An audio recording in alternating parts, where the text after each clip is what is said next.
นางอนัตตาวิปัสสนาภาวนาหาหันยอดธรรมอนัตตา2 ชั่วโมงเต็มก่อนนี้นางปฏิบัติกุกรรมในเขาพร้อมกันไว้สาเยตนา3 เจ้าก่อนพุทธังที่พุทธาเจ้านั้นผู้เจมีเฮาคาไว้คาออกสาธุธรรมังที่ธรรมานาตาเจ้านั้นผู้เจมีเฮาคาไว้คาออกสังฆังยาริยาแปดเจ้านั้นผู้เจมีเฮาคาไว้คาออก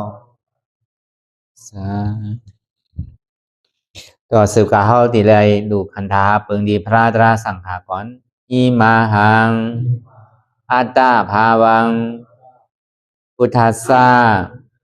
ปาริจาสามิกาติอันธาพาเปิงพี่แยมในดูตันพุทธาเจ้าเฮาออกอิมาหังอัตตาภาวังธรรมัสสะปาริจาสามิกาติอันธาพาเปิงพี่แยมในดูตันธรรมะเจ้าเฮาออกอิมาหังอัตตาภาวังสังคัสสะปาริจาสามิกาติอันธาพาเปิงพี่แยมในดูตันอาริยสังขารเจ้าเฮาออกต่อสิกว่าเฮาก็อ่อนกันเนาะผู้หลวงที่ปุญญาก็ปันโตอริยเจ้ากุเจ้าก่อนอริยเจ้ากุเจ้าค่ะในยามเมื่อไหร่ก็ดีอันข้าวอ่ำหูเสเลตั้งกามลงสามเปิงไหลวนพิษไหลลาพิษไหลเหตุพินมาเจอนานแค่นดอปดปล่อยวางความบันขาวเขาอย่าให้เป็นอันตรายลงอันเหตุตามาโผนิปานันสกันติคโนมโนกัมมังวสีกัมมังกายกัมมังแสมมุเรวนพิศลาปิตัวเอพิมาติอาริยะเจ้าภูเจ้าสวรรค์พ้นความไม่ถินไม่ใช่นำกองการนั้นขินในยามในจึงข้าวก็บินเสียสมมาเขาปวุนทีวิสิตาธรรมะตังโดอาริยะเจ้าเขาภูเจ้าสวรรค์พ้นความไม่ถินไม่ใช่นำกองการนั้นขินในยามในจึงสังวาเจ้าเขาภูเจ้าภูบายอกิเขาภูก็ภูโกนแสมมุเรวนพิศลาปิตัวเอพิมาติตนตัวสาวตั้งหลังนั่นในสังพยามมุเรนั่นในสังในก็ภูสังเป็นอันตรายเหตุมรรคผลนิพพานเจ้าไหวใส่ให้ทัศนานสีภาวตระปันยาได้เป็นอันตรายให้จำมาผลนิพพานตอนนี้กว่าวันตามเมื่อตาเฮจงกันอาหันทุกข้าทุกข้าเป็นอนัตตาเยาเดียวอนัตตาตาเปอัตตาที่วิจิกิสาเกลียสานั่นเลยมดสิ่งเก่งหายกว่าในภาวะสัตว์ในอังแผงมันคือเลยห้าไหวผลยันห้าขามปุยนิพพานก็เย็นขันภัยสกรรมหลวยตาเนาะสาธุลายงานนังอนัตตาวิปัสสนาภาวนาหานิวาธรรมอนัตตาในตั้งสุดในก็เรานำขางไก่กุดขากว่าทับต่างขาซ้ายก็อะไรอย่างนั้นขาซ้ายทับต่างขากว่าก็อะไรมือสองคอนต่างตักปยาไว้ตัวสื่ออีวิเคมอีวิย่อนยานปยาในเฮียลาหูเนอเปิดอุยานปิญญาลาบตาเนอเปิดดายานปิญญาอยากตัวดีมันน้อยวิญญาณธาตุใจเดียนเฮานั้นอันใดเสียงอันใดที่มันพูดบอกเกิดขึ้นเปลี่ยนมานั่นคือเฮาหมอวางเป็นอนัตตาอะไร อ่อนดังเข้าไปหันเชฟไปหันทุกข้าไปปองใส่เนื้อหน้าตาโดยก่อโดยดีลมเธอใส่เขาอ่อนดังเธอใส่เขายาวๆเธอใส่ออกยาวๆเธอใส่เขาลื่นๆเธอใส่ออกลื่นๆเขาเกิดออกตายเขาเป็นออกลูกปองเกิดเบียกตายไหนแต่ว่าเขาด้วยหลอกหลายๆในเขามีหยาดตั้งหันสื่อใจหยาดตั้งวนสื่อใจหันเฉพาะที่มันนำอุปเปิงเลยเอาตั้งแต่ซีโอต่อไปดินได้มีอะไรพองไหลในที่ว่าเปลี่ยนเขามีเขาเตียนว่าเขาเปิงพองอันซี่สั่งไปไหนเขาเย้าอ่ำออกก้มไหลออกเย้าเขาไหลปองเย้าเวียบก้มไหลเวียบเย้าปองขึ้นในก้มไหลเนี่ยใครเข้าก็เข้าอยู่ใครออกก็ออกอยู่ใครป้องก็ป้องอยู่ใครแวบก็แวบอยู่ผู้เปิงของได้อนัตตาอะไรอีเดมันใครหวนป่องเจแล้วใส่ว่าทางเดซิวต่อไปดีเนี่ยมีอะไรที่ว่าเป็นเฮามีเฮาที่ว่าเฮาเปิงของสี่สั่งไรเต้เนี่ยสอนมันเป็นอนัตตาเนี่ยสองมาเนี่ยใจพ่งใจปิ๋ววนลือวนเหลือเปลี่ยนเรื่องเปลี่ยนราวงุนงิดอยู่อย่างขึ้นขั้นขานใจจ้าเจียมดีวนดังหลังบ่องตั้งหนาก็บ่ยาวบ่มบนซ้ำอันนี้มันวนป่าตั้งหลังปนมานั่นเลยเหมือนหือเหมือนหลังปนตายอันนี้มันวนดอกตั้งนานั่นรู้เนี่ยเหมือนคนนอนหลับอันวนสังลาลานั่นรู้เนี่ยเหมือนคนตาบอดเตียนมันพ่งผิวกาวอาการเป็นนั่นเนี่ยก็คือหวานกันซ้อมใส่ที่มันเป็นอยู่วนตั้งหลังก็คือหวานกันว่ามันวนตั้งหลังตั้งหลังนั่นซ้ำเป็นหือมันเปิงมันหลังปนตายสิดีมันบ่สุดเสียงกว่าเย้าเมาขึ้นได้เย้าตั้งหลังปนมานั่นซ้ำกลุ่มกาวมาวนเปลี่ยนตั้งทุกข้าวดีๆเนี่ยเหมือนปนตายนั่นที่มีพรดีสังที่มีอาโซพรดีสังย้อนเบอร์นั้นแหละมันมีอาจองพรดีสังแหละถูกดีหมอปล่อยพาว่างเป็นไรเย้าถูกดีกว่าวนกาวาการเปลี่ยนเนี่ยสมัยที่เนี่ยหันสภาวะเปิงเตี้ยที่มันเป็นอยู่ก็ในตั้งนานนั่นก่อนนั้นนำเก่าแต่วนตั้งนานนั่นเนี่ยมันตีล่ามใดหือตั้งนานนั่นเป็นหือสองตีล่ามใดที่เป็นอย่างพองวันมือผูกมือหือปานาเดือนนาปีนามันวนเสริมนั้นอยู่ในก็คือหัวดันซอมที่มันวนอยู่มันตึงเป็นไรเหมือนคนเตียนตึกนอนล่ำอยู่พอมือตามาเนี่ยก็มีสังในเขาว่าสมาธิที่เขาว่าหันสภาวะเปลี่ยนมันเปลี่ยนอยู่ก็ได้ทำอยู่ห้ามก้นช้างเนี่ยทำเหมือนหนังก้นตาบอดเหมือนหนังก้นเงือกเหมือนหนังก้นอ้าหันสังบนสังมันก็เปิงเหมือนหนังก้นตาบอดเนี่ยสมาธิที่เขาอ่านสภาวะเปิงเต้ที่มันเปลี่ยนอยู่กำไรมาเนี่ยมันโป่งอยู่กาวาคาเป็นนำขึ้นแห้งขึ้นใหญ่ขึ้นอ่านนับข้าป้อมได้ย้อนเบอร์สังไหลอันเนี้ยเตียนสังลางเลยเตียนเตียบตัดมันนั่นเพราะมันมีคอถามเสื่อมนั้นเย้าในซึ่งก็เปว่ามันใจของเขาใจนั่นเนี่ยทำมีหันเนี่ยพอมันหันกำหนึ่งเลยมันดีวนเตียบตัดกำหนึ่งกำเหลียวเนี่ยมันต่อง่ายๆเพราะเขาวนลองใจเนี่ยมันมีหลายผ่านหลายป้ายจังหวะหันดีๆเดี๋ยวพอไปวนจอมดีๆหันดีๆแล้วเนี่ยก็ปล่อยเจ็บตัดหรอกำเงินซุนมาเนี่ยก็มันเคยบอกสังเกตอะไรเนี่ยมันเคยบอกว่ามั่นใจของเขานั่นมันเป็นอนัตตาเพราะว่ามันเป็นของเขาเต้เนี่ยซื้อในเขาถูกดีอุปเปิงอะไรอยู่ย้อนตัวว่ามั่นใจของเขาเนี่ยในห้องอุปเปิงอะไรจังหวะมันเป็นอนัตตาใจนั่นใจเขาติดก็ในสามมาในมังถึงมังข้าวมังย่ำเนี่ยก็เปียวมนเซอยุ่มโขโหมจม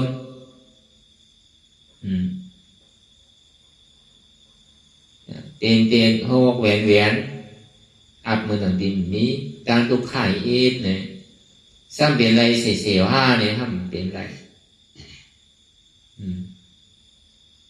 mìnhมีข้าวยำคือเดียวก็ว่านั่นแหละโกนเท่านี้มันสึกลองกันได้ทางว่ามันมีรอนมีแขนเนี่ยจังหวะถ้าเป็นจังหวะ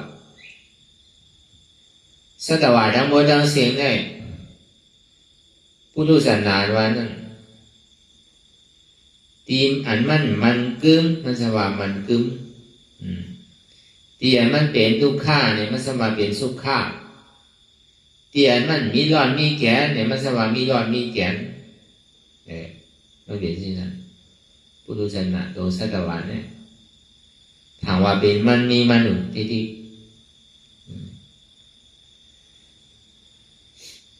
ทุกข้าที่มันก่อเกิดเป็นมานั่นเองมันก็ขี่ใจมองใจหนีใจหุบใจให้ใครย่องใครให้เป็นน้ำหูน้ำตาเป็นเก่าเศร้ามองกว่าพอมีนั้นมาเนี่ยก็เลยก็ใครทบใครย่างก็หันคนก็ใครอยู่ซ้ำเพราะมันเปลี่ยนเช่นนั้น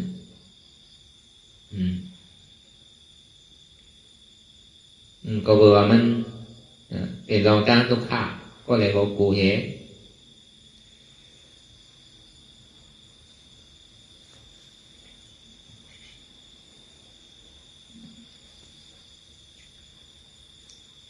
ก็ในหนังเรียนบริหารสภาวะเปิงเตี้ยที่มันเป็นอยู่แต่บริหารสภาวะเปิงเตี้ยที่มันเป็นอยู่นั่นเพราะว่าล้อกุตระนั่นบอกว่าอันมันแมนซื่อใจอันเปียวอันบนอันเสื้ออันยิ้มโคหุ้นโคเตียนโฮกเวียนอยู่นั่นอย่ามีเนี่ยจมซื้อเตอกรรมว่ายังไม่สิหายอันทุกข้านห้องอันให้ขี่ใจมองใจหนีใจหุบใจให้ห้องใครให้นั่นก็อย่างนี้กึ่งกลางโกเตออันทุกข้านนั่นในก็มันกึ่งหนังเขามันอุปเปิงเพราะงั้นมันได้หนังเขามันเป็นอนัตตาพอเขาเกี่ยในเปศนาในอะไรก็บอกว่าธรรมดามันนั่นในสัจวาทั้งหมดทั้งเสียงจังว่าตีอัน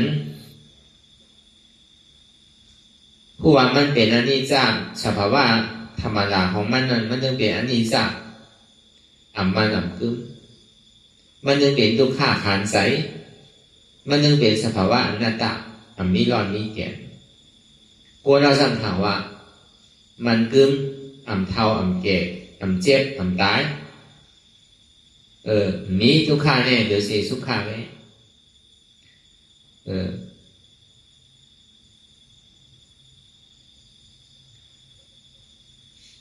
อนัตตาว่าเนี่ยไม่ใช่เป็นอัตตาเลยย่อยเบอร์นั้นนะไม่พอส่วนดีเปลี่ยนที่ไหนมาที่ต่อถึงก็เท่าก็เปลี่ยนก็ตายกว่าหลอกลายก็ทุกข้างกว่านี้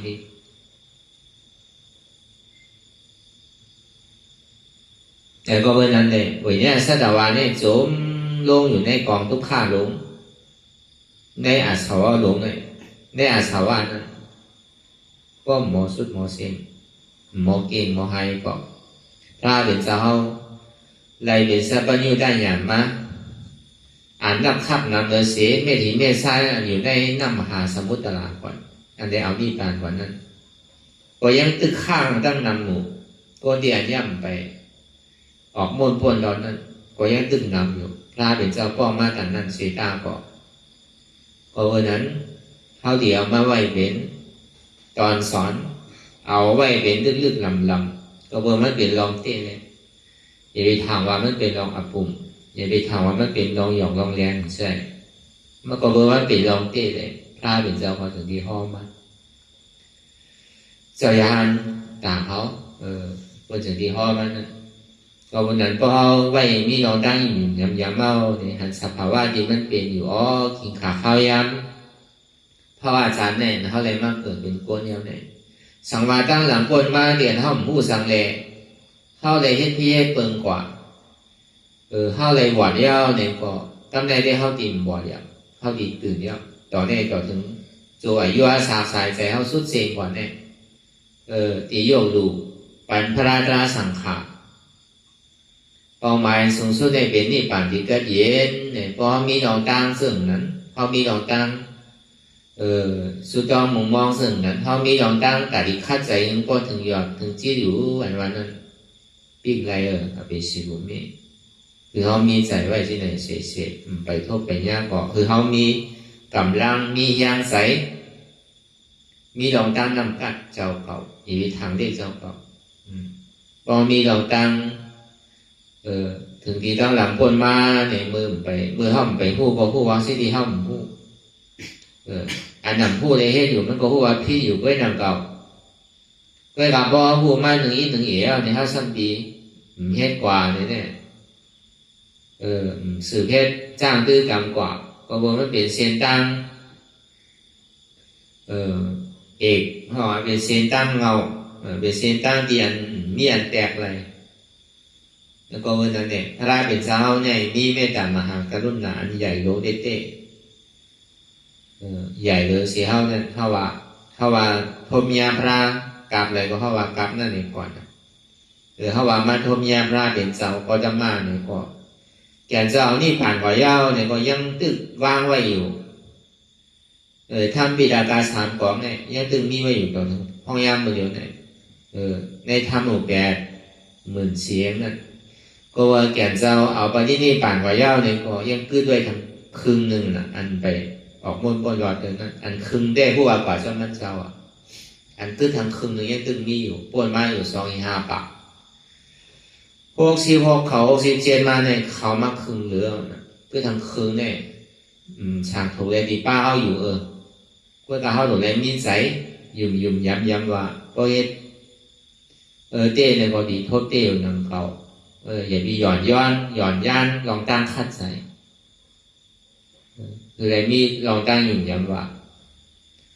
สมาธิที่หันทุกข้าสมาสังกัปปะวนมาทุกข้าเป็นอนัตตายุ่มย้ำคันธาหาเปิดเนี่ยเป็นอนัตตาต่อได้กว่าวันถามเมื่อนาอายุว่าสร้างสายใจเข้าว่าเนี่ยดีอยู่มอเกินกับพวกทางปีหนึ่งหรือ2 ปีหรือ30 70 ปีหรือนั่นก็ดีอยู่ทั้ง20 ปีหรือดีอยู่ได้ก็พวกทั้ง20 ปี30 ปีทั้งนั้นเพื่อกะผู้ว่าพออายุว่าสามมันงำขึ้นมาเย้าเนี่ยก็ยังก็มันติ่มเหมือนเก่าเราตั้งคัดใจสภาวะธาตุนี้เราลงภายมันใครมาน่ะที่ให้ทำเต้ๆที่จ้างกรรมเต้ๆก็ใครมันจ้างหยาบมากเพราะเยอะตึกหนุ่มตึกกรรมเนี่ยฝ่ายอะไรพอไว้ขึ้นไว้ลงไว้กินยำเกี่ยวอย่างพอไว้ก็เท้ามาได้เหมือนเป็นนั่นน่ะ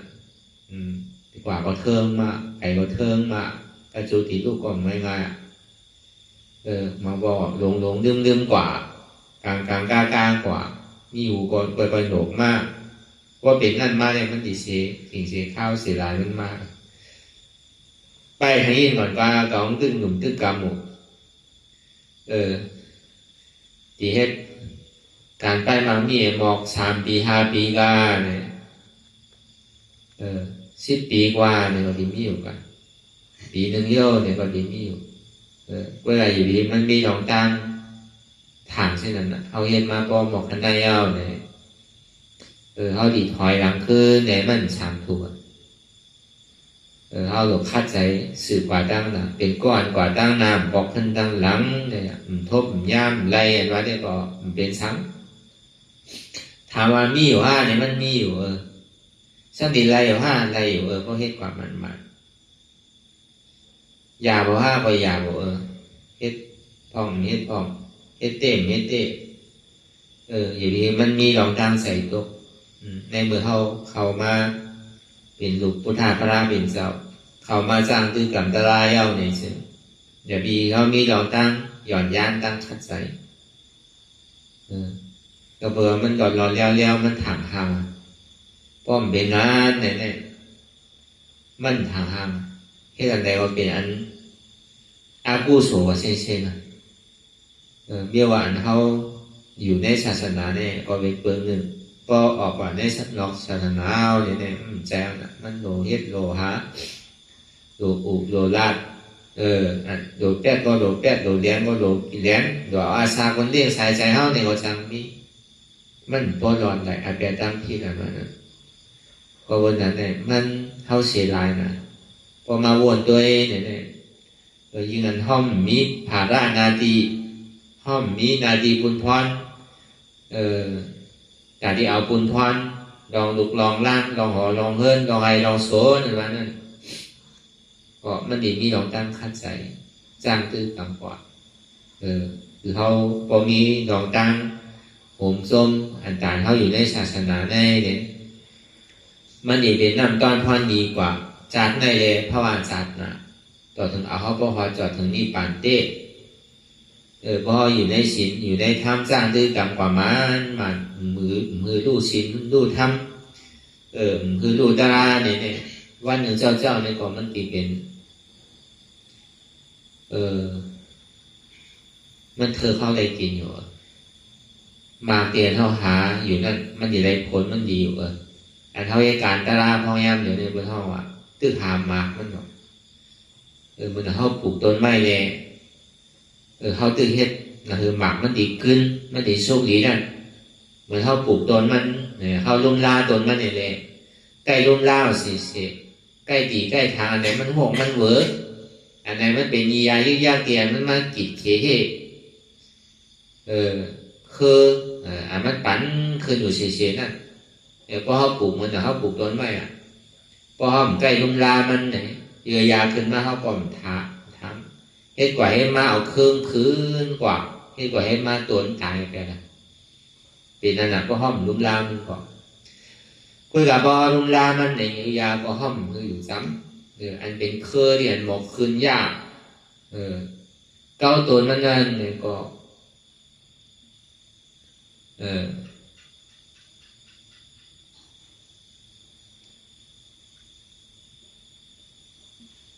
เข้าหมอดีหมอทางหมอย่าหมอปล่อยแปดก็เพราะเป็นเรื่องนั้นเนี่ยเนี่ยถึงขิงถึงข้าวมันหมักว่ามันตีหมักมากว่ามันหมักมาเย้าเนี่ยก็พูดว่าติดเรื่องที่ไรกินผลมันน่ะหมักมันเนี่ยเหมือนหนังเข้าลุ่มล่าใกล้ลุ่มล่าต้นไม้เนี่ยใกล้ปัดโผล่ลุ่มล่ามันเนี่ยบอกด้วยหรอเพราะเขาปัดโผล่ลุ่มล่าเนี่ยที่มอมันเขาตีถังไว้เสียเนี่ยมันก็ขึ้นไว้น่ะรู้ด้วยแหละอันต้นไม้อันใดที่อันมันเข้าใกล้ลุ่มล่าเนี่ยปล่อยปกปล่อยมดมันขึ้นปล่อยคือปล่อยสังมันคืนบ้านต้นไม้แบบดีๆเนี่ยก็กำเนิดสุดมาในต้นไม้ยังตายทั้งต้นนะโอ้ทำไมต้องติดขลาล่ะตายว่าตายอันนี้เขาว่าเปิงแตกมันกันพอปล่อยมันอยู่ป่าเนี่ยเพราะมันทางแต่ว่าเป็นยาตื้อมันน่ะ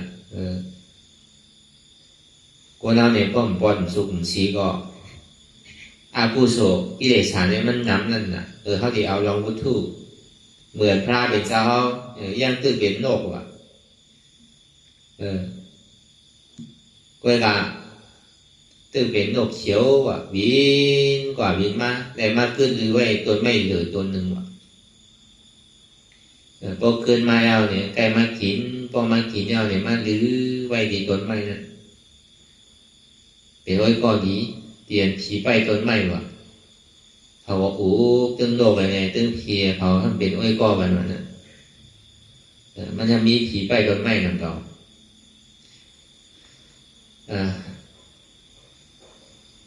ก็ในบ่อป้วนกว่าในโลกทำตัวนะครับป้อมามันขี้ใส่ดีกว่ามันตือต้นไม้มันใหญ่เนาะป้อมาหรือยาวเนี่ยมันขี้ใส่เพราะมันขี้ใส่เอาเนี่ยมันสร้างกับกินเจอหมักหุ้งนั่นน่ะเจอต้นหุ้งมันว่านั่นมาขี้ใส่หรอกแต่ในพอมาขี้ใส่เอาเนี่ยต้นไม้หุ้งเนี่ยมันใหญ่ขึ้นมาร้อยๆแล้วนะก็ในหน่อรองพระเป็นเจ้ามาว่ามันมามุงตัวทำเป็นยาชีน่ะ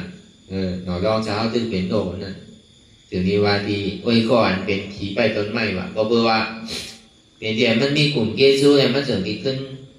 บอกมันได้ก็ผีมันนั่นนะผีเลี้ยงโลกให้ก่อกันวะเนี่ย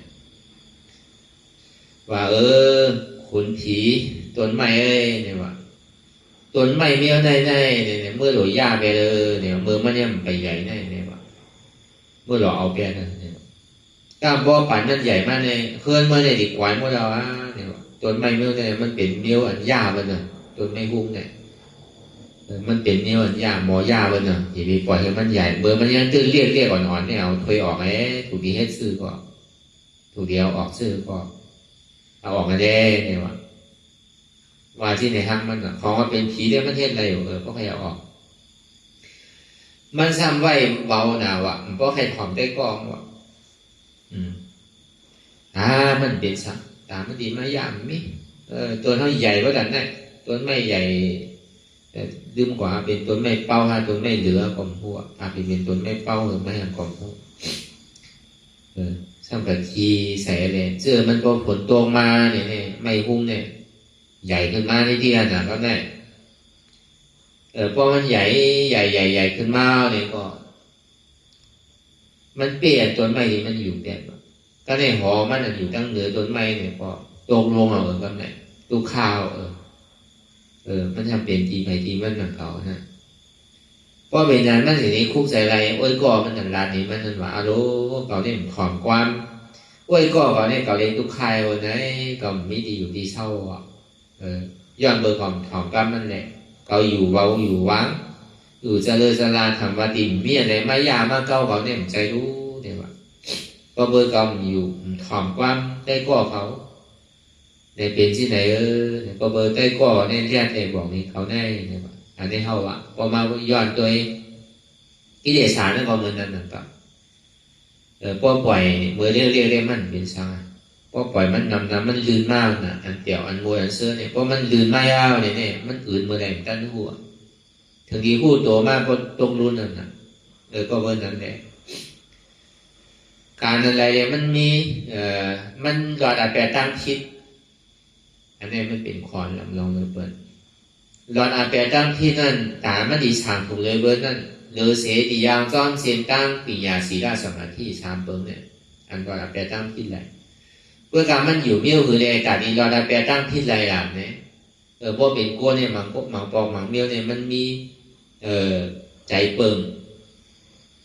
มันเปลี่ยนก่อนเปลี่ยนมาได้ง่ายนะการด่านเท่าดีในไม่การกระด้านหนึ่งปอบอันวันเนี่ยมันง่ายการหอการเฮื่อเนี่ยมันนำหนักกระสุดีไว้ว่างหอเฮื่ออะไรเนี่ยตีไรมาเขาในศาสนาเนี่ยตีไรมาสร้างตื้อกับกระด้านเนี่ยหมังปองเอาไอ้เช่นวันเนี่ยเอาไอ้เกาวันเนี่ยว่าสิบห้าวันมากให้ข้างกันมากนะให้ป้องมากเนาะปางตลาเนี่ยดีเลยว่ามันเปิด10 วันไงอันนี้วางมัน15 วันเนาะใครตอนหลังเนี่ยมันจะใครเทียงดีว่าดีเต้มันเป็นปูนด่าตัวมันแค่หนังเก่ามันใจว่ามันเห็นหนังอะไรมันตีหิมเปิดหิมมันใจมันดีชุ่มเนี่ยเราก็สร้างหมาใจกูทำเนี่ยวนด้วยอันนี้ด้วยก่อนเนาะการมันตีไหวขิงไหวข้าวไหวย่ามเลยไหวเวียไหวการเนี่ยที่ไม่เต้นว่าในเท่าหูว่าพอเขาอยู่เป็นก้นหอบก้นเฮินเนี่ยถามติ่มได้เต้นการตัดดีเฮ็ดเต้นต้องเต้นส้มเนี่ยมันมีหนำพอมันมีหนำไม่เอาเนี่ยผู้ว่ามันตึงติ่มย้อนอาเปียตั้งคิดการหาทิ้งต้องเต้นส้มเนี่ยมันตึงติ่มเป็นอาเปียหลงที่ละให้รันใดกว่าก็วันนั้นเนี่ยอันมันสั่งถูกอันมันซื้อใจหมันแม่นนั่นอันเขาอยู่ในศาสนาพุทธพระเป็นเขาเนี่ยเขาดีว่ากูอึบแหน่เนี่ยก็ที่เขาบอกเป็นก้นย้อนนั่นน่ะมันเป็นหือมันมีอาแปดป่ะข้อมใจเตี้ยเตียงเหมือนว่ะอันเขากับย้อนกินนั่นดูแลดูไล่ในมันก็อยู่เพื่อนเพื่อนในรายการขู่เพื่อนมันใจล้มเพื่อนปันก็การเลยเอาเพื่อนดูเยอะก็การเลยห้ามเอาจะให้ถืออันนั้นมันรออาแปดว่ะเขาดีว่าอึบเนี่ยเขาก็อึบนะเนี่ยบอกว่ามันเป็นสมาวาจาสมากรรมันต้าสมาอาชีวะวะการมันดีให้เธอสินเอาจึงกอดข่าวใส่เนี่ยแต่ดีเราจะแปลตั้งที่เรานั้นดีเลยมีสมาพวกเขาเห็นลองตั้งการตั้งขายวันนั้นผู้ว่ามันตึงดีมีลองตั้งเปียกันวันนั้นวาจีตู้จะเลิกสีนั่นนะ1 ลาดกำ8 กำแหลน2 ลาดกำค่ากำขาย3 ลาดกำหายกำจาม4 ลากัมมีนำมีหนูลาเดนร้อนเนี่ยมันพอก็ให้การบอกใครรัดชื่อโรลากว่านั่นนะอาเปียตามพิษสีเปิ้ลเนี่ยใครรอดอยากไปหรอตอนนั้นมังผอมมังปองในเขาอยู่ในศาสนาเนี่ยยังใครปอเป็นกรรมโลเห็นดีว่ากับเหตุการณ์เรือก็เหตุการณ์เนี่ยแค่ท่ายเอามีคนใจเลยสั่งมียิ่งเลยสั่งเพราะว่าใจตึงมีกิเลสสาวเนี่ยพอคนใจหันคนยิ่งมาเลยตาพวกตัวเอาน่ะพวกใครรัดพวกใครอยู่บ้างน่ะพวกกับวนกับกูเจอกูร้องนั่นน่ะคนใจหันมียิ่งนั่นช่างพูดเตือนนั่นเป็นมีโผมีโผก็มู้สังว่าเป็นมีโผเนี่ยวนว่าใครด้วยทางดีน่ะเกิดเอาน่ะอากุโศกรรมใจวนทำดีรู้สัมลาด้วยเช้าด้วยนะครับเบียงวาจีอากุโสน่ะมันโนกรรมวาจีกรรมมันน่ะกว่าเอาน่ะมันดีกว่าว่าแต่นั้นน่ะมันตามมันดีทิ้งอินเดียอะไรมันง่ายๆนั่นน่ะจังว่าตามมันดีรอได้แปลตั้งที่แต่ว่านั่นพวกใครยอดได้การเรียนเขาเป็นคนหอคนเฮิร์นนั่นว่านั้นมันร้อนยาวจังว่าพุทธาภาเป็นเจ้าว่าก็คือแต่ดีรอได้แปลตั้งที่แต่ดีทิ้งสิ่งใดลองตั้งอุตั้งราน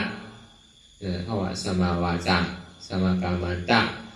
การเรียนเหตุอยู่นั่นในซ้ำเหตุการณ์สังเสมว่าตามมันดีรอตั้งแปลนั่นก็อาจจะตั้งที่แต่ว่านั่นก็มันร้อนยาวนะสมาชีวะการตาดีหาเรื่องส้มเรื่องต้อเขานั่นก่อนนั่นก็ว่าตามมันดีรออาจจะตั้งที่เนี่ยพวกใครมีด้วยหรอกถ้าวันได้เรื่องแต่ที่เรื่องมือเดียวการเรื่องต้องเรื่องใส่การนั้นละอาจารย์เนี่ยมันเป็นนั้นเป็นอาจจะตั้งที่ไปหนังมาตามมันดีเป็นสมาวาจาสมากรรมันตาสมาอาชีวะมันร้อนแหละจอกมาพวกมาบนทัดสังด้วยเนี่ยตามันดีร้อนอะไรเนี่ยเดี๋ยวสิว่าเข้ามาในศาสนาตาเท่าที่กับแปะกับเรียนเนี่ยเปิดมันมีเอานะเพราะว่าทางห้องโลกาโลกายอันรู้สมากรรมันตาแต่ดีเหตุการณ์เรื่องตัวเรื่องใจก็ห้องจะไงให้ยังนะเดี๋ยวสิว่าการเท่านี้ก่อนดูเหตุการณ์ตลาดูเหตุการณ์นาดีบุญพรตาเท่าถูกดีเหตุการณ์การสังขารการตลาดการศาสนาสังด้วยไหนตามมันดียอดตามมันดีเป็นอาเปียตั้งที่ได้มันเกี่ยตาดีมันเป็นอาโจเรียนนำแปลสมาชีวะเนี่ยสัมดีเด้งซุบเด้งต้องกันได้รู้สัมดีเหตุสื่อเด้งเนี่ยเหมือนเขาว่านั่นจองว่าว่าเป็นสังขารยานเนี่ยแหละมันแปลว่ามันสั่งถูกเลยเพื่อนฐานมันดีพิษลองอันการเฮ็ดเดสังลองเรียกอาสาสายใจเดสังลองตั้งร้านตั้งศาลนั่นเดสังเลยแปลว่ามันหลอดไปน้ำจะว่าหลอดเชี่ยๆหน่อยก็หลอดไปน้ำในปากปูนในเกาซิปูนมันหลอดแต่ว่ามันสั่งถูกเลยเพื่อนปียามันก็เลยดีๆมันโลกาบ้วนกับสังเมื่อปุ๊บตีหาสังกินเนาะตีหาสังเลี้ยงเนาะตีเด็กกับเฮ็ดสังเนาะตีลูกดีห้าเนี่ยครับมันบ่อ้วนแววน่ะตั้งเมื่อปุ๊บมาดีเป็นมันเมียนตุ้มเติมนำกันการได้สมาธิดีนางดีให้ตัวนิ่มใจนี้มันว่าได้มันมีเอาว่าเป็นก้นหอก้นเฮิรนกว่าขยับไกลกว่าเสียงคนเสียงงอนก่อนนำนะเสียงเพียงเสียงความอันใดก็ไม่เป็นอันโอนมั่วเสียงนะจังว่าอันดีเข้ามาในศาสนาพุทธคำปราเป็นเจ้าเนี่ยแล้วว่ามันเป็นรองอันดีรอดแล้วเป็นอันสามถูกเต๊ะปุญญาโถเขาปุญญาใจเขาปุญญาพระอาจารย์ในเดจันน่ะ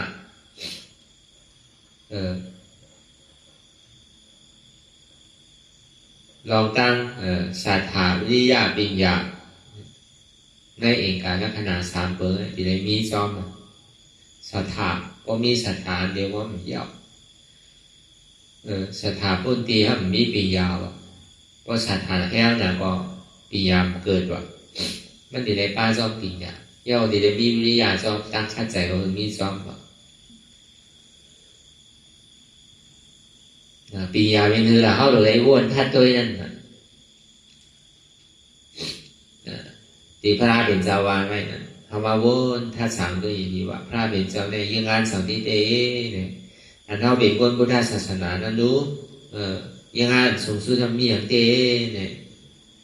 ที่ถ่อมความพระราที่ถ่อมความสังเตเนี่ยเขาก็สนิมหมอวนทัดด้วยนั่นต่อพอดีว่าเจอมาเตียดตัวหนึ่งตัวพระเป็นเจ้าเลยเขาเปิงผ้าในนี้นะพระเป็นเจ้าได้ข้าวจ้างเสียสังไทยใบแสนกำพานเนี่ยมีหวานมีเมืองก่อจุนเดียวจากพวกของเงินคำก่อจุนมีอาหนามนานก่อจุนใช้ร้ายมันใครเป็นเดี๋ยวมูลเสื้อพวกกระหืออยู่ในหอใช่ป่ะนางจุ้มเหมือนมาผมจะว่ามีเป็นก้อเลี้ยวอ่ะมีเป็นสีหาปักวะนะเดี๋ยวว่ากันนั้นก็ยังจุ้นได้พอดีมาลองอายุกลับมาโกเท่านี้ก็มันก็รอแล้วนั่นนะพอมีเงินมีคำเนี่ยก็ใครมีอยู่กูเสื้อกูลองมีอาณาอำนาจมีเงินมีคำมีดุมีล้างเห็นมีหวานมีเมือง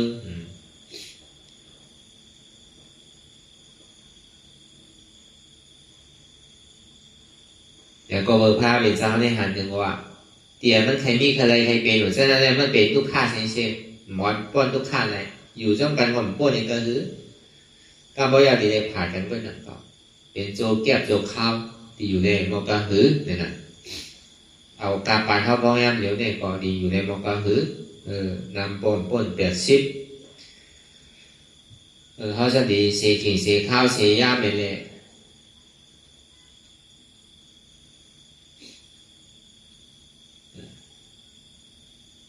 กว่าวนจอมล้อกะการทางใหญ่ล้อกะเนี่ยก็ที่ถึงเข้าถอยหลังพระเป็นเจ้าสอนเข้ากว่าตั้งหนาอีวีพอขึ้นหลังก็หันมาโมดเอาว่าเป็นสังไว้เอาป้วนตั้งทุกผ่านมาเก่ายามเป็นมาโมดเอาว่าใครว่าที่ไหนเพื่อนพระเป็นเจ้าเนี่ยเป็นขุน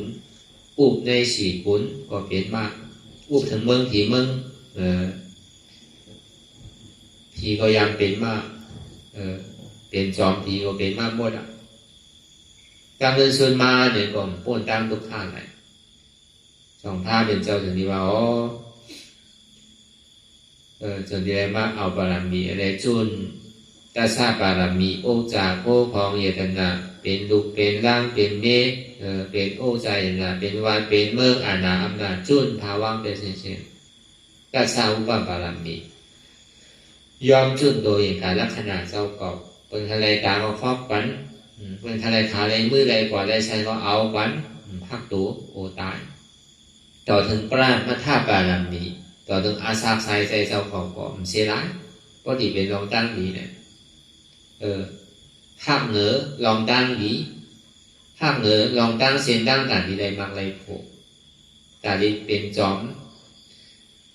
กวนจอมผีจอมช้างนั่นแต่ดีชอยเราอีเนี่ยชัดวายเนี่ยออกป้นม้วนร้อนนั่นเนี่ยก็เปิดพระเป็นเจ้าว่าเป็นตัวอย่างนั่นเพราะดีมาแต้มเนื่องด้วยเนี่ยมันขึ้นอีกอ่ะที่เรียบตีนพระเป็นเจ้าอีกนึงก็ห้ามไปขึ้นเถอะก็ได้พอมาวนด้วยตัวเขา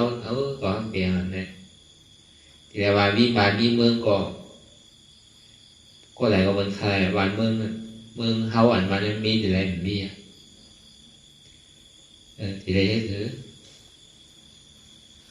สักทีมีสังเกตที่ตายกว่าหลอกหลายฮะที่ตายโดยคือปืนดีฮะตายคือปืนฮะ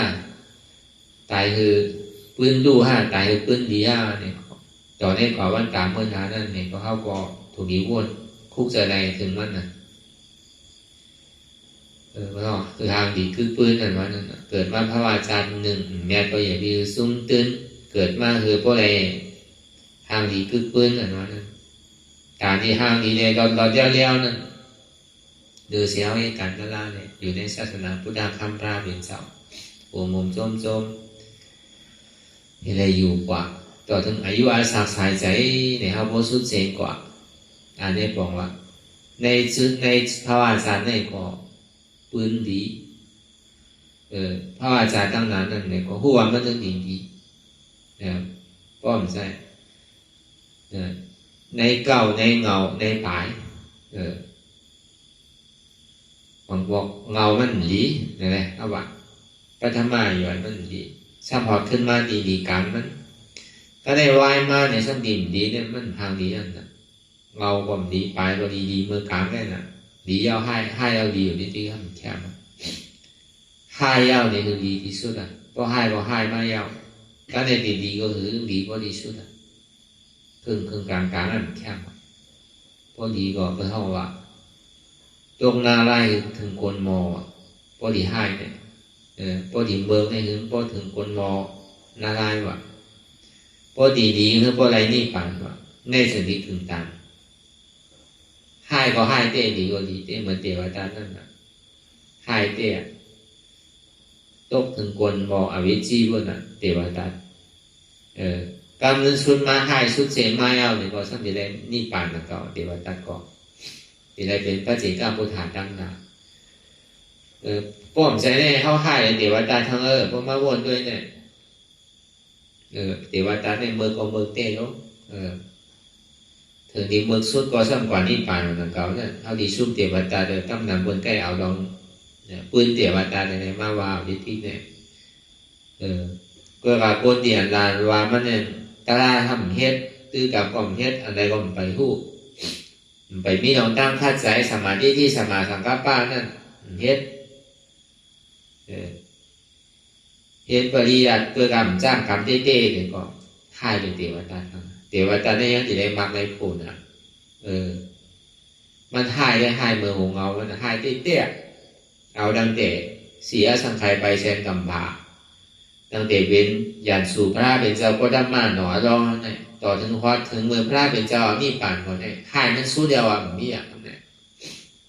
ก็ว่าตกนาลายหรือพอถึงกลมอนั่นนะก็ให้เนี่ยเราได้ให้มันเทวดาว่าพอดีลีถึงพอหอดนี่ผ่านว่าถึงข้าวยามนั้นมาในศาสนาพุทธพระเป็นเจ้าก็จะมาเอาสุดเสียงกว่ายามได้ยินครับให้ปีแน่เลยเพราะว่า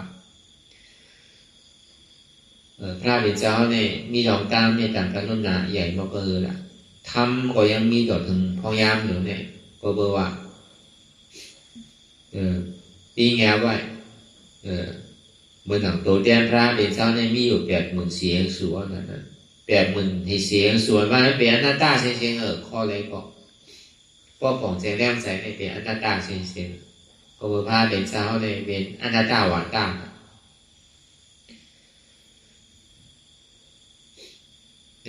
ก็เบอร์ทำแหละอธิษฐานถ้าตอบได้เป็นเจ้าเขานั่นเลยดีอยู่คือกว่าในศาสนาพุทธพระเป็นเจ้าเนี่ยอันนี้คือข้างไม่อยู่ในครึ่งแรกเนี่ย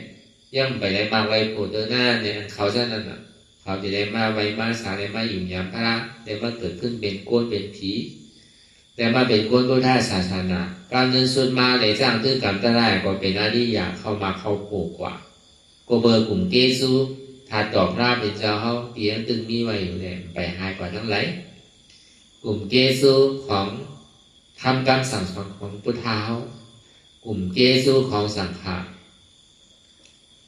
ปริยัติและปฏิปริยัติและขันธทุลาและวิปัสสนาทุลาเนี่ยยังตึกกึกมาอยู่ต่อถึงพอย่ำอยู่เนี่ยก็เบอร์พระเป็นเจ้าหันไว้ตั้งนานนั่นแหละก็เบอร์พระเป็นเจ้าเขาเนี่ยไปชวเราอย่างเนี้ยสัตว์วันกว่าปวดอะไรเช่นๆก็เขาก็ดีได้มีอยู่สายไม้ก้อนนึงเขาดิ่มตกหล่นทางเก่าอย่างที่เขาตกหล่นป้อมเป็นงานเนี่ยให้มันเขาวางมานั่นน่ะเขาได้วางเดี๋ยวว่าการเบิกเขาดิ่มเบิกเลยมันทางก่อนเดี๋ยวการนี้มันเบิกอุเสตาเนี่ยก็มันบอกเอาตัวใจเบิกตายมันแล้วเราผู้ของเบิกมันมีศีลมีธรรมเดี๋ยวว่าการเนี่ยมันจังกับก้นโผก้นมีไผ่ต้นนั่นเดี๋ยวว่าการนั่นมันกว่าว่าเปิ้นคือเปิ้นรู้เปิ้นซุ้ม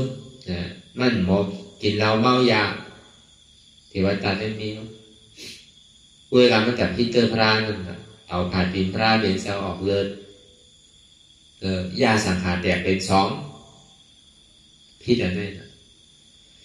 แผ่นดินได้เยินแล้วนะอันมันเอาผ่านดินพระเป็นเซลนั่นอันมันยามันสั่งในแผ่นดินก็ยังตึก phải ao này vừa là ảnh thì để ao phải đi ra bên sau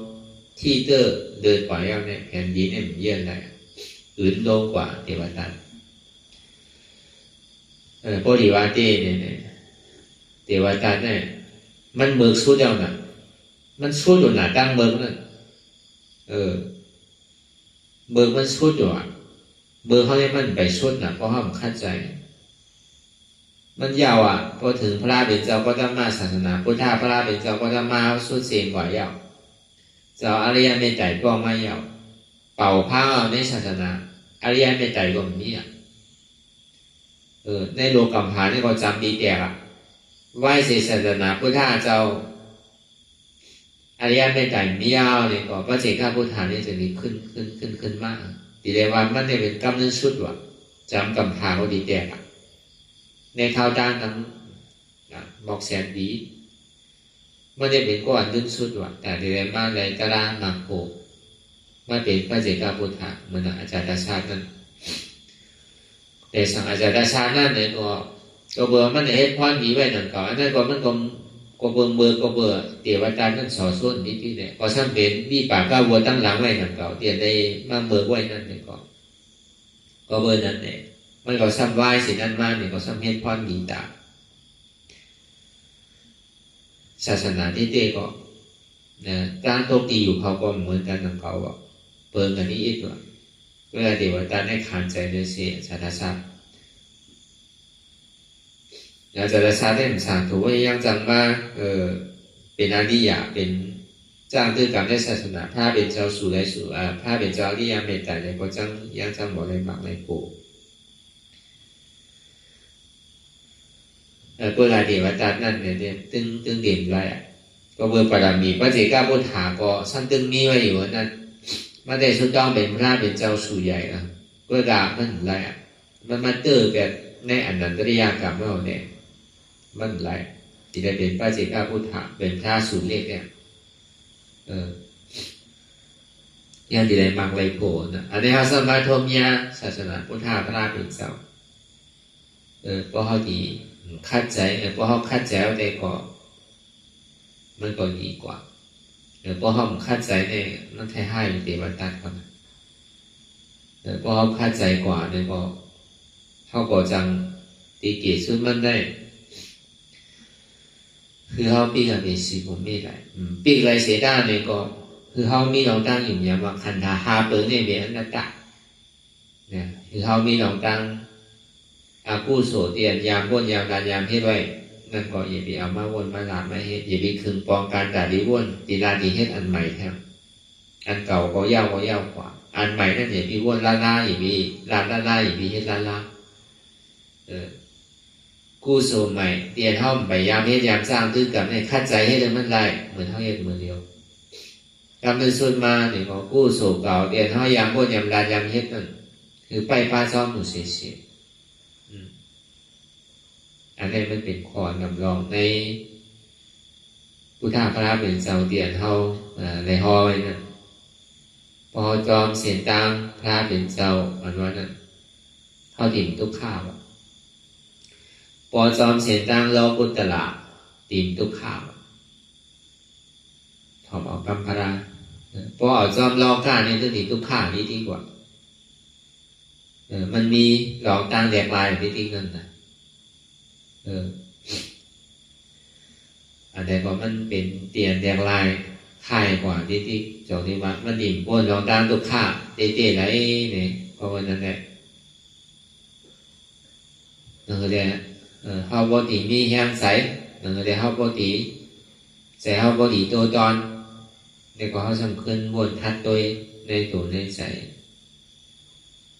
นั่นก็เลยปืนเฮามันดีกว่าวันตามเมื่อนานนั้นต่อในชาติในใหญ่ชาตินั้นอันนี้มันเป็นคอนดำรองเต้ต่อโจสุดปานเนี่ยข้าวยามโจอาศักในข้าวตั้งนานเนี่ยผู้ว่ามันตึงดีป้อนเตอเสียนเขาเลยอยู่มาทั้งหลังข้าวยามเขาก็จริงพวกนี้ก็เหือก็บนนั้นเนี่ยโจวันโจขึ้นโจข้าวโจยามนั่นอย่ามีมันแปลกดอกเป็นลายกว่าในหิววนคู่ใส่อะไร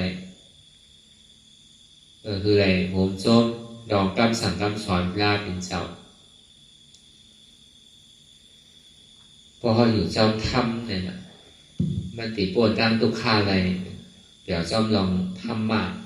อ่อนเขาป่วนทุกข้าเดี๋ยวจอมลองกะอ่อนเขาตกทุกข้าอาเปสีผมนี่เปิดไว้จะเฉยๆพอจอมลองกะก่อนพอจอมทำมาเนี่ยก็เหมือนเขาพึ่งการนิติกับเปเนี่ยการเรียนเขาพึ่งพ่อแม่เดียวเนี่ยวีโกนะเนาะมึงน่าไล่มานะอย่างนี้ใครมีใจใครกระทบกันยากก็เบอร์นั้นน่ะพอห้องปัดเที่ยวทกถอนเยื่อยายุยับคือเถาคือสังแต่ที่คืนยาตัวมันเนี่ยมันไวนะตาหูตัวลืมกำออกคืนกำเดียวเนี่ยพอเขาใกล้ยาใกล้คือมันเดิมไว้เฉยๆเนี่ยก็ยีบีมันมีอะไรมากยาก็อะไรเนี่ยถึงว่าห้องไปได้ไปโทษไปญาตราเดินในเสียด้านเนี่ยก็ตัวมันตายขั้วมันตายวันหนึ่งหมากมันติดไรจะได้กินหมากกินผลมันอยู่เนี่ยเหมือนเขาไม่กันเวลาลองปีญาศีลาสมาธินั่นเนี่ยก็เหมือนเขาลุ่มล้าตัวมันไว้เฉยๆอย่ามีใจไว้อย่ามีใครกินไว้น่ะเฮ็ดหมันๆเนี่ยมีแฮงก็เฮ็ดโตตอนขึ้นแฮงเปก็เฮ็ดกว่ามันใจเขาเนี่ยคือมันสูงไว้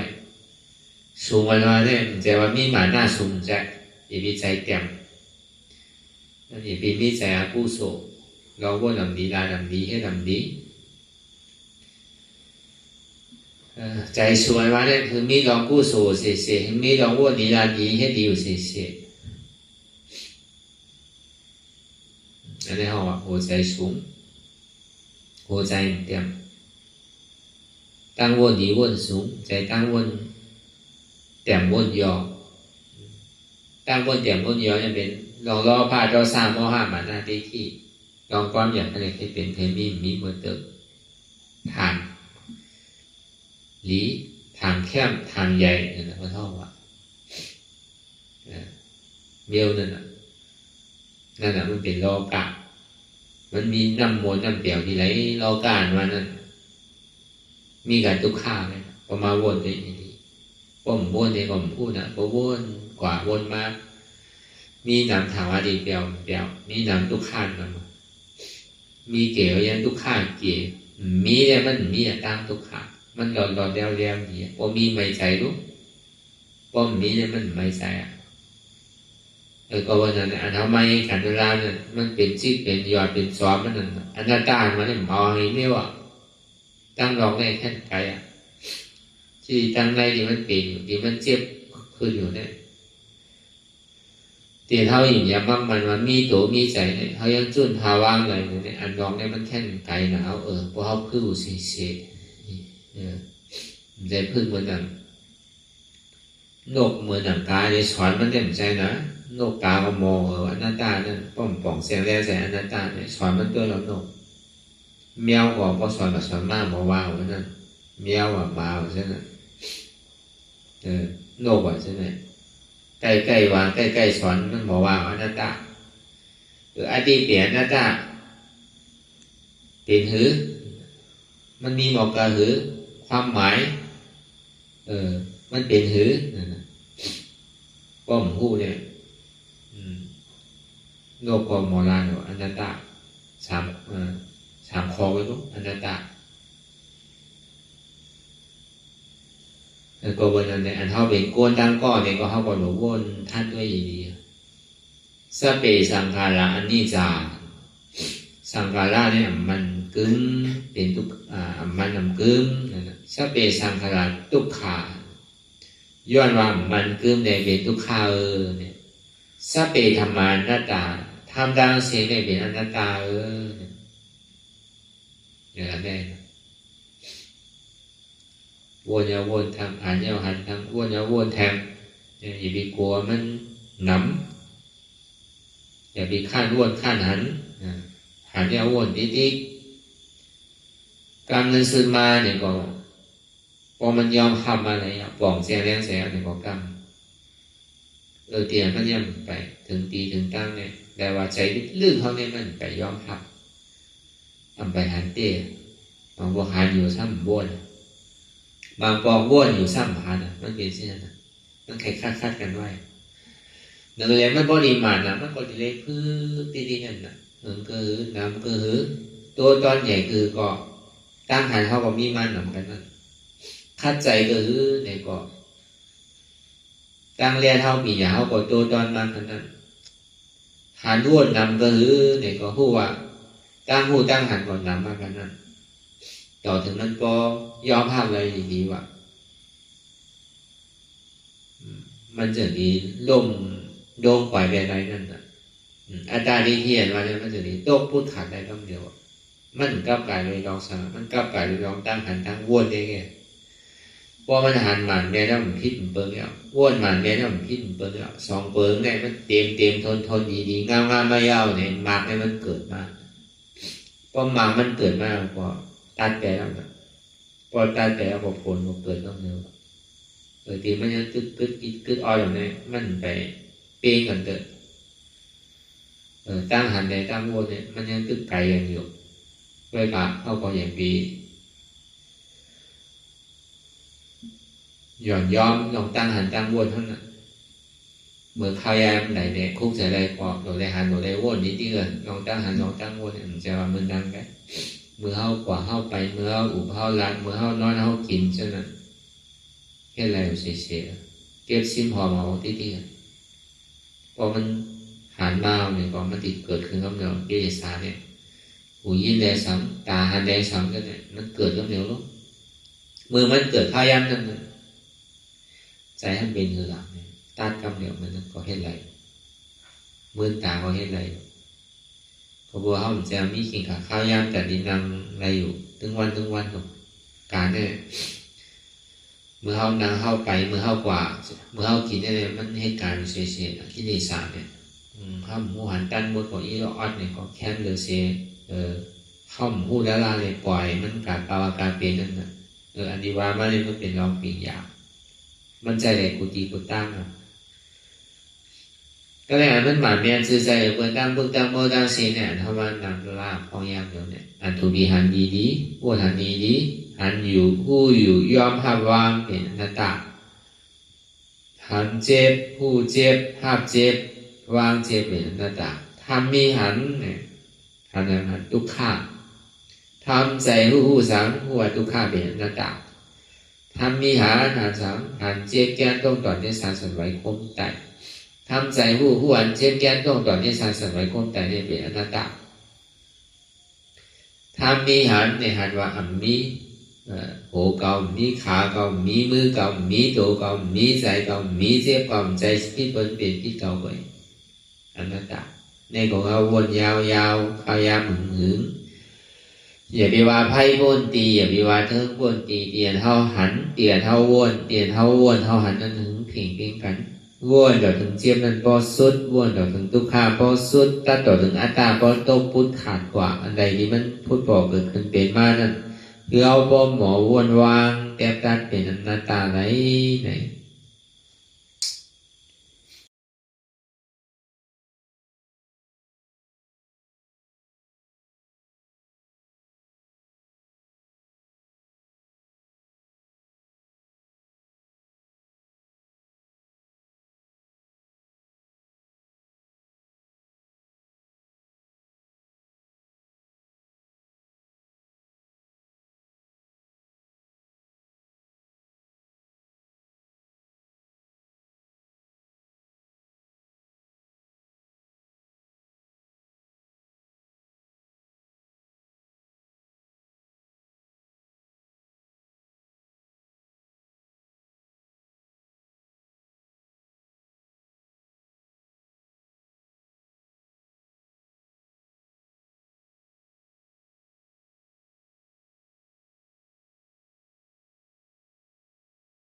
ลองตั้งอันเป็นอยู่กุเซอกุยาย้ายข้องคำไว้ที่ใส่หูถอดถอนออกที่ใส่หูมันออกเสียงก่อนสภาวะอะไรก็ดีลองตั้งอะไรก็ดีอันเกิดขึ้นมาที่อยู่ตัวที่ใส่ที่เจี๊ยบสนั่นถอดถอนออกที่ใส่หูมันออกเสียงสภาวะยุคธาตุสี่เปิงสนั่นเจ็บเทียนโตกอดเนตรสานสั่นไหวโคมไต่ไม่กัดอ่อนแข็งสู้ตุนทรัพยายจึงอยากเปลี่ยนดูสภาวะยุคธาตุสี่เปิงสนั่นตีหนังธาตุกว่าผู้ทรัพย์ตีอัตตากว่ายึดว่ามีโตมีใสมีเจ็บสนั่นเอาบ่วางเป็นอนัตตาไหลลองแสนพ่องปิวอยู่อันเฮาว่นลึกว่นเลยอยู่เป็นเดิมเป็นลาวอยู่ซึ่งในสาวถอดถอนออกตีใส่หูมันออกเสียงก่อนยอมกึดยอมออกยอมลงอันเฮ็ดให้เฮายินดียินให้เสื่อมอารมณ์เสื่อมถึงใสถึงคอไว้ตีมันยืดไว้ตีมันเป็นทุกขานั้นควรปล่อยวางออกที่ใส่หูมันออกเสียงก่อนลองเสื้อเป็นทุกข้าเลยลองย้อนถึงใสหลายๆอย่างมันเกิดขึ้นมาตีตัวตีใสตีเจียบสนั่นควรวางย่อเสียก่อนก่อยค่ายย้ายลาย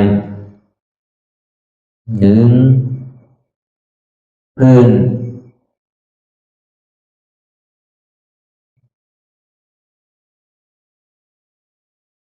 พยายามไหนก่อยเปิดตา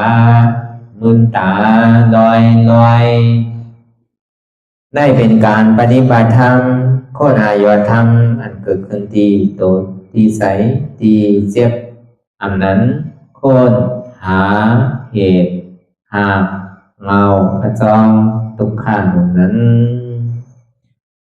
ต่อสื่อการในเฮาที่ได้ส่งเมตตาถึงวิเนยสัตวะตั้งหมดตั้งสิ่งก่อนอิดาเมปุญญัง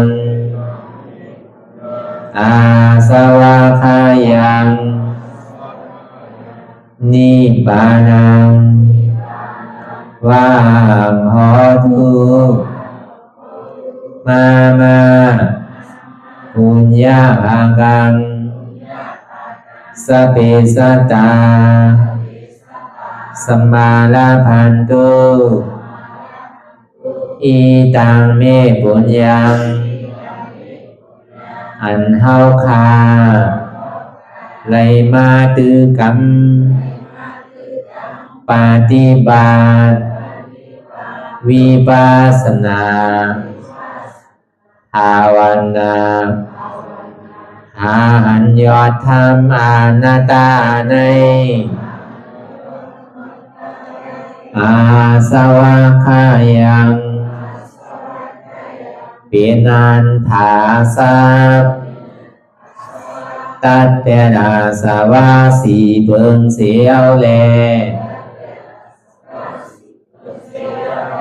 นิพพานังตีนิพพานันขอดูให้ถึงเสกัมติคามาปุญญาภากังพรดีอันคามานาวิปัสสนาภาวนาทรงยืนปันสเปสัตตานังเอวปอเมสลาญาติกาดึงเคเจอเคได้ก็แลจากว่าสัตวาทั้งสิ่งทั้งดวงนั้นสมาลาพันตุอะไรพรดีนำกันตั้งเฮาคา ตังสิงสกัมติคาโนสาธุสาธุสาธุ ต่อสิกว่าเขาก็อ่อนกันนับหัวหลวงที่ปุญญาโกปันโตอริยเพียเจ้ากูเจ้าก่อนอริยเจ้ากูเจ้าค่ะในยามเมื่อไหร่ก็ดีอันข้าวอ่ำหูเสเลตั้งกามลงสามเปิงไหลวนพิษไหลลาดพิษไหลเหตุพิษมาเจอนานแค้นดอกปดปล่อยวางความบันขาวเขาอย่าให้เป็นอันตรายลงอันเหตุมาโผนิปานันสกัมติคาโนมโนกัมมังวสีกัมมังกายกัมมังแสมมุเรวนพิศลาปิตัวเอพิมาติอาริยะเจ้าภูเจ้าสวรรค์พ้นความเมตินเมสายนำกองการนั้นขินนิยามในจึงข้าวก็เป็นเสียสมาเขาปวุนทีวิสิตาธรรมะตังโดอาริยะเจ้าเขาภูเจ้าสวรรค์พ้นความเมตินเมสายนำกองการนั้นขินนิยามในจึงสังวาเจ้าเขาภูเจ้าภูปายกิเขาภูก็ภูคนแสมมุเรวนพิศลาปิตัวเอพิมาติตนตัวสาวตั้งหลังนั่นในสังพยามโยนั่นในสังในกอภูสังเป็นอันตรายเหตุมากผลนิปานเจ้าไหวใส่ให้ทัศนานสีภาวตระปันยาได้เป็นอันตรายให้จำมาผลนี้ปั่นตอนนี้กว่าวันตามเมื่อตาเฮจงกันหาหันทุกข้าทุกข้าเป็นอนัตตาเยาเดียวอนัตตาตาเปะอัตตาติวิจิกิจสักเรียสารนั่นเลยมดสิ่งเก่งหายกว่าในภาวะสัตว์ในห้างแผงมันคือเลยห้าไหวผลยันห้าขามปุยนิปั่นก็เย็นขันไพ่สกรรมรวยตาเนาะสาธุสาธุ